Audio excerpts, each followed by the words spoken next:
what's up, everybody? This is an open discussion with C3 Films. My name is Chris, and this is Cheryl. And today we're going to be talking about the 2002 Resident Evil movie with Paul W.S. Anderson. So we are going into spoiler territory for this movie. It's an old movie, but if you haven't seen it, go ahead and check it out. We had some trouble initially where we thought we could find it, but it actually is available on Hulu. If you don't got it on Hulu, it's available on Crackle. But go back, watch it, then come back, check out our video. But without further ado, let's go ahead and just jump right into this. So it's very interesting about this movie because I know that this is one of those, I think this is one of those movies that is kind of mixed in opinion, but in my experience, I've met more people that like this movie than don't like it. But I know this movie has its detractors, and I know that as a franchise, this franchise just went downhill from the movie side of things. But I don't know, Cheryl. Like, for this first movie, and I'll get into my specifics about why I feel this way later, but I feel like this first movie is kind of entertaining. Kinda. It's so great. I was loving it from the moment I turned it on. Be it, I did not like the whole voiceover opening thing very I was much gonna say, yeah, because it was kind of corny, but also I was like, well, it's 2002, so I'll let it go. Also because it was really short, I guess. Mm-hmm. I don't It's really like want over to in get 60 into it. seconds or something. Yeah, I don't really want to get into it because it's just one and done and it's whatever. Yeah. But after that, like the music starts and then we're zooming in on this box and like now that I like watching it back again after like so many years, the idea of it zooming in to this little box, and it's just surrounded by black, um, like I think me back then I wouldn't really understand why that choice was made, but it made me feel really claustrophobic, Yep. and I think that's exactly what they were going for because this place is underground. They're trapped. They have to work their way back up to the surface in order to escape. So it completely makes sense. And then there's like the whole thing with the mansion that I didn't remember she was in the mansion, and I was wondering how she ended up getting stuck because I couldn't really remember the whole plot exactly. Yeah. But I mean, from the music to just the action and the whole, it's a very traditional kind of cookie cutter horror film, but it works. It's very stylized, and again with the music, I kind of almost can't get over the music, and I don't think I really appreciated it as much before when I first watched it, but going back into watching it at the very beginning, just that first shot zooming in and the whole opening sequence being so good with the visual storytelling, I was just so drawn in again. And this is 20 years later, and I'm like so hooked. I really enjoyed it. I was actually gonna watch it without my boyfriend, but I Mm-hmm. just stopped it after like 3 minutes, and I was like, "Come watch this with me. I'm enjoying it. Let's just like, it's fun. Let's watch it." Yeah, no, I'm 100% in agreement with you. Like, I had actually forgotten about the music because it's been a while since I've seen this movie. And then when I hear that opening music, I'm like, oh, you know what's funny?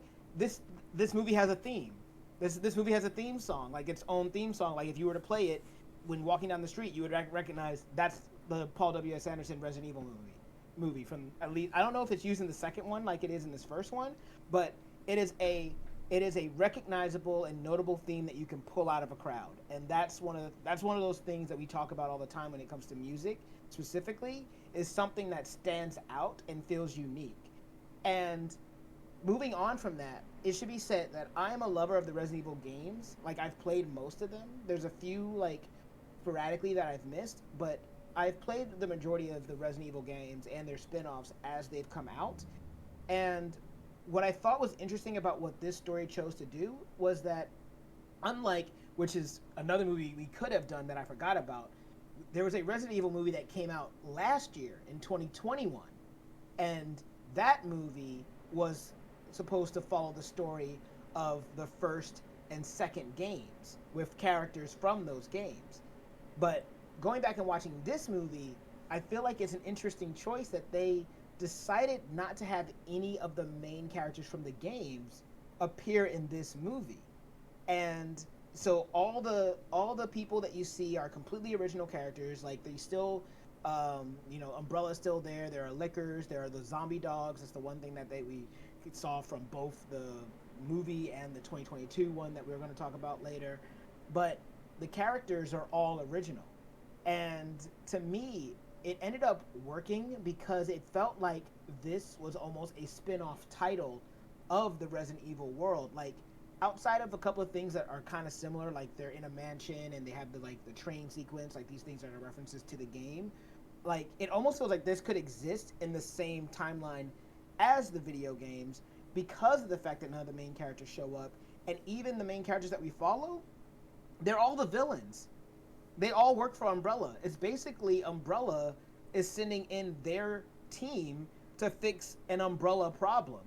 And I think that that's what makes this very interesting, because this movie is essentially us watching Umbrella's like soldiers discover like its dirty secrets and get slowly picked off one by one. And so that as even a concept is just very unique to me. Yeah, and so coming from someone who's never played any of the games, and so I didn't actually know if there were any references to the games, I didn't actually even consider that it was a game first, because on its own, it's a solid movie. Mm-hmm. Wasn't until like the movies following this, Yes. with Alice and following her journey, is when I started to really kind of fall out of the whole movie series, because it just started getting like more weird And and ridiculous. ridiculous, exactly, over time. But this first one is quite solid, and I don't quite remember the second one, but I think it I wasn't remember that liking the second bad. one. Most people that I talk to remember the second one fondly. They still say the first one's better, but in my memory too, I remember still enjoying the second one. It's after the second one where it felt like everything started to fall off. Yeah, because I remember in the third one, that's when she kind of gets like Mad Max. superpowers. And yeah, and it's weird. But yeah, we don't have to go into that. Uh, but yeah, I mean, like, um, can we talk about Michelle Rodriguez being? Can we talk about Michelle Rodriguez, please?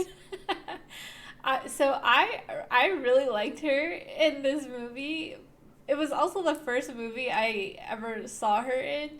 But the funny thing is, like, after this, it feels a little bit like she gets typecast as playing the same character over and over again. But she She's really basically works Letty. in this one. Yeah. Actually, it's funny because I didn't remember her name in this movie, and so we were just referring to her as Letty. As Letty. Nice. Yeah, her name is Rain in this movie. So Gotcha. Yeah, I mean, I feel like they really handled her character very well, especially like her demise was hmm great. I like how, she was about to shoot her in the head, and she's like, "I'm not dead yet." yeah, and what they did with her character, like, it's another thing that's cool about just how the story is handled. Like, they give hope. Like, they say, like, you go, like, she gets bit pretty early in the film, and so you're thinking to yourself, okay, well, she's definitely dead. So you go through the entire movie, like, accepting the fact that Michelle Rodriguez is gonna die, and then you realize they say, oh, there's a cure. And I remember when I like I when I because I remember what happened, but I remember when I thought to myself, oh, there's a cure. Well, isn't that convenient? Blah blah blah blah blah, whatever. And and I remember I still, even knowing how it was going to turn out, I still had that initial reaction. But from a story standpoint, it's interesting because they give you hope. That's part of the story that's meant to give you hope that, oh, Michelle Rodriguez's character, like Rain, and I got that other guy Kaplan, they're gonna get to live because they both been bit, but there's a cure, so they're gonna save our heroes. And literally, I think it's like 2 minutes after each of them is given the antivirus, that Kaplan is ripped out of the train by a liquor and killed, and Letty dies anyway and becomes a zombie. So the cure didn't even matter. But rather than it feel like, oh, that was a waste, it more so felt like, oh, this is to like there's a purpose to this. This is to make our heroes just feel dejected. Like they did a really good job of Alice having a personality. Like there's a lot of times when we see other like characters, but unfortunately modern day heroines seem to suffer from this, where they don't really feel like they have much of a individualized personality that you can remember. But Alice, you could tell that she has something that stands out. You could tell that she really cared, and she would like really try to make sure everybody would live. And anytime someone would die, you could she actually seemed like she was physically like in pain by that. And like her and Rain didn't have that much time to like become friends, but you could see how the two of them connected. And Michelle Rodriguez, Rain's character, like I mean Rain, she also had a personality that was basically Michelle Rodriguez, but the point is it stood out and was memorable.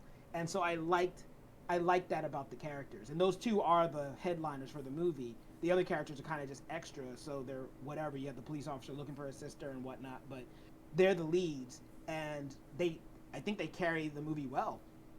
Yeah, and the fact that our leads are females, first of all, is pretty dope.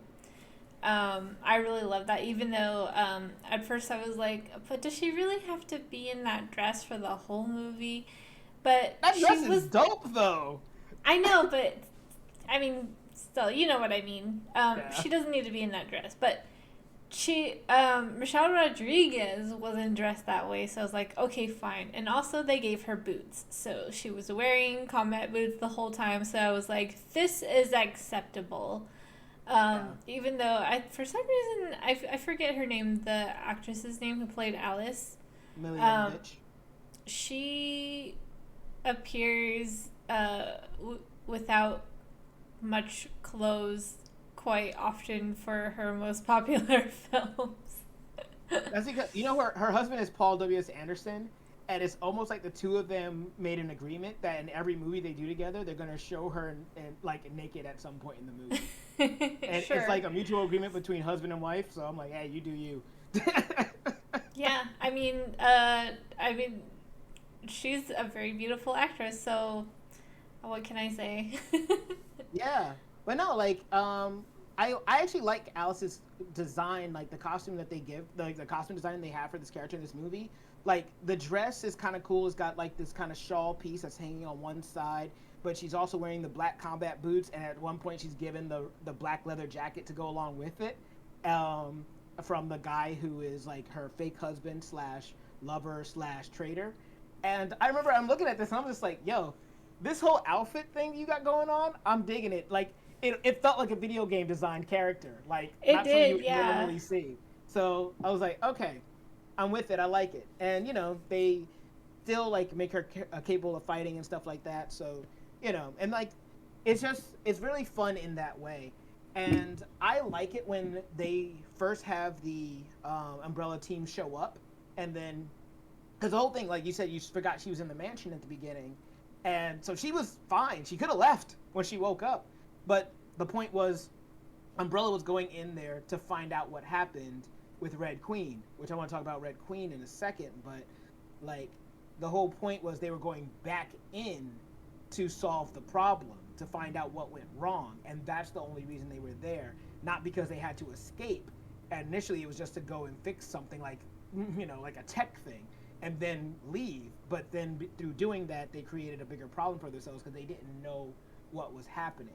So once again, even that, like the idea of that is also pretty cool to me. Like we've seen that in other movies too, but I liked that for this movie of let's go in and find out what happened. Okay, now we're trapped, and that's also very similar to the video games because that's what the Stars police force or Stars like military force also does in the Resident Evil game. And it's definitely a really interesting take on a zombie film because to be honest, I don't think there's that many zombie scenes. It almost feels as though it was about the people. It's definitely more about the people and their relationships and their battle against an AI.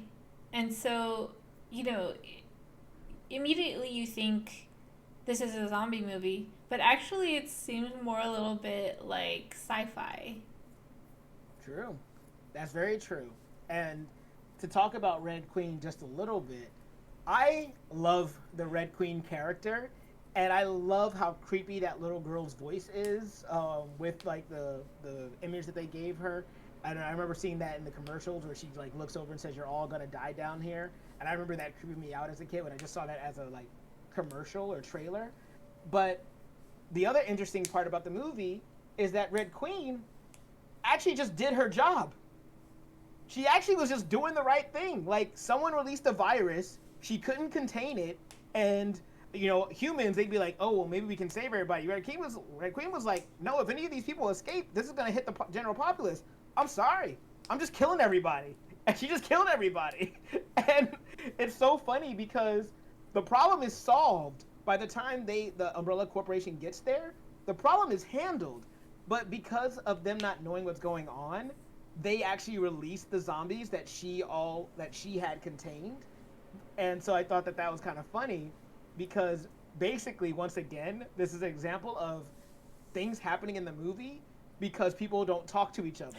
Because if Red Queen literally just said, "Hey, don't do this, there are zombies here or people that are infected and I have like contained them," rather than just say, "Please don't shut me down, please, please, please, you're all gonna die down here."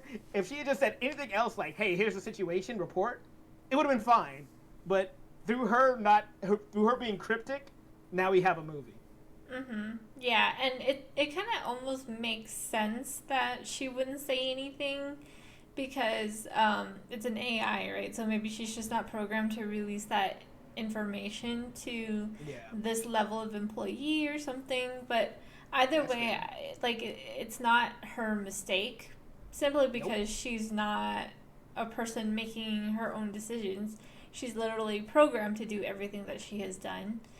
Um, Except for maybe the last part when they kind of threaten her like you help us or you die kind of thing, and so somehow it develops some kind of survivor, like I Sentience. the need to survive, yeah, kind of instinct. But aside from that, I think the idea is pretty cool. Like the whole premise of the show about the computer basically, like you said, doing her job and actually taking care of the problem first. And it doesn't seem like that because at the beginning she literally kills everybody and you're thinking like, whoa, this is intense, she didn't need to kill everybody, but actually she did. So They were already it's dead. yeah, so it was kind of crazy. Well, I mean, I guess not really according to I guess newer developments. It's not, they're not really dead, they're just rewired. But Yeah, true. Right. yeah. But I mean, according to the first movie, even if you give the antidote to someone, they still turn into a zombie. So Hmm. who's to say? There's Who's to a say? I just discovered a plot hole in the new series. But anyways, we'll talk about that later. To be fair, I do think that series is completely its own universe, but yeah, we will talk about that later. Um, but yeah, and then I think the last thing that I wanted to like personally bring up was the pacing. I think that's when I wanted to watch this movie, I was like, I'll watch like part of it before bed, and I'll watch the rest of it when I wake up in the morning. And then I found myself being like, oh, I can't stop watching this. I'm like, I don't have a good point to stop because I just kind of want to keep seeing what's going to happen next.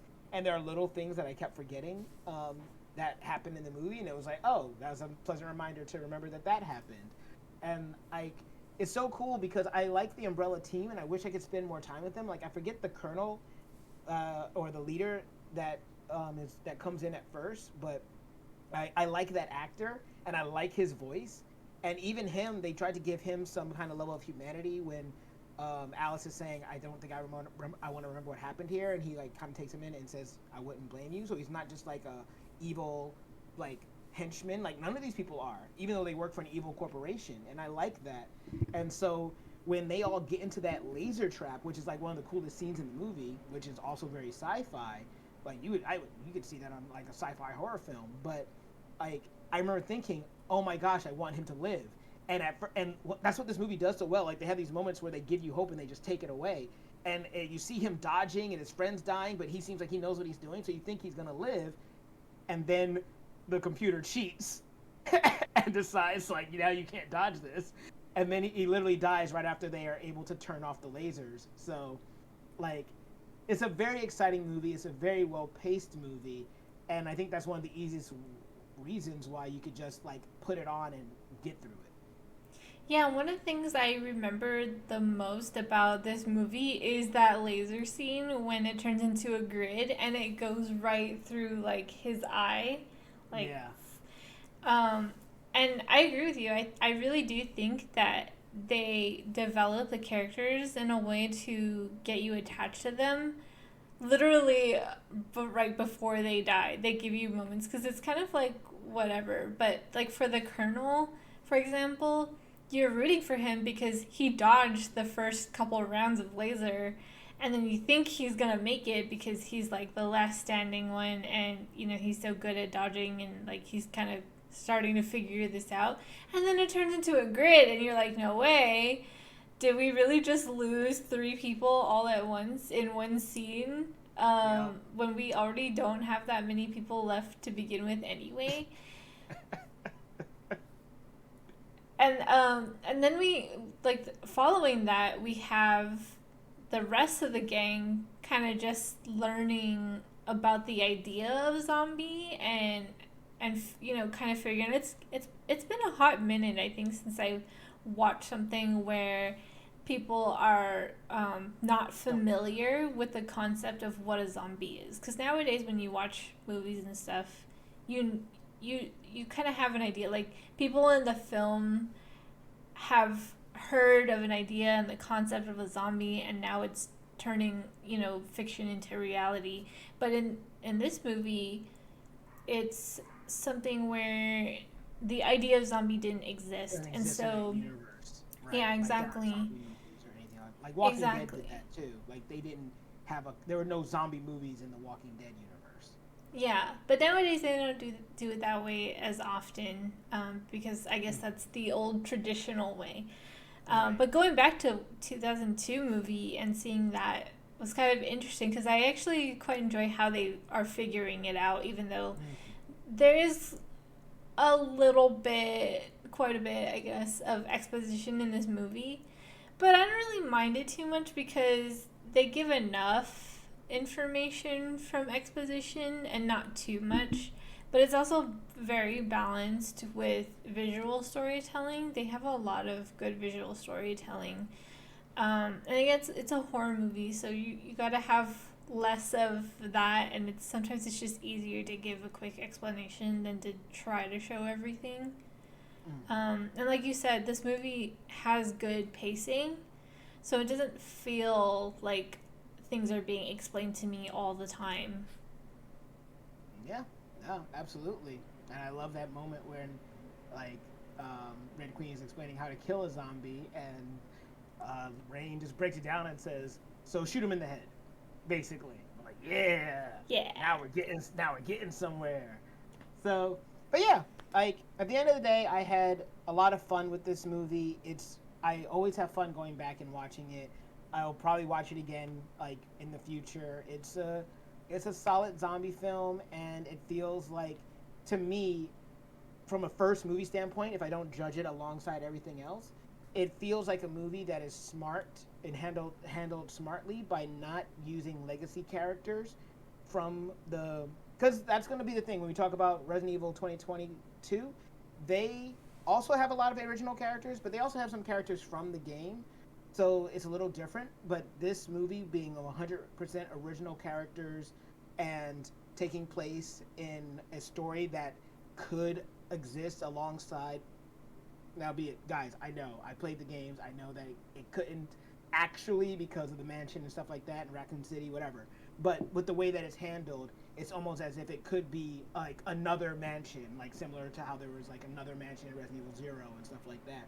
So I like the fact that the movie can exist on its own, and so for somebody like me, I can look at it like a side story, and someone like you who doesn't isn't as familiar can look at it and just be like, it's a fun movie, and I don't need to have knowledge from the video games to understand why this person named Chris Redfield is important.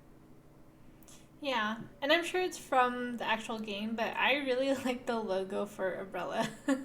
Yes, yes, it's really It's good. Yeah, it's really good. I like the design of it, but yeah. Yeah. But that being said, it was a great movie. I really enjoyed it. I definitely watch it again in the future, and I kind of want to watch the second one again, just because they definitely led into that. A little bit of a cliffhanger that could have gone either way. So, um, but yeah, I enjoyed that movie. The ending felt a little weird though, because I was like, they escaped, right? Hmm. Like the last two people kind of escaped, and then you think it's gonna end with them living happily ever after, but then like more umbrella troops come in, and then all this other stuff happens, and you're like, oh, it's not over, and then oh, now she's in this room and she escapes.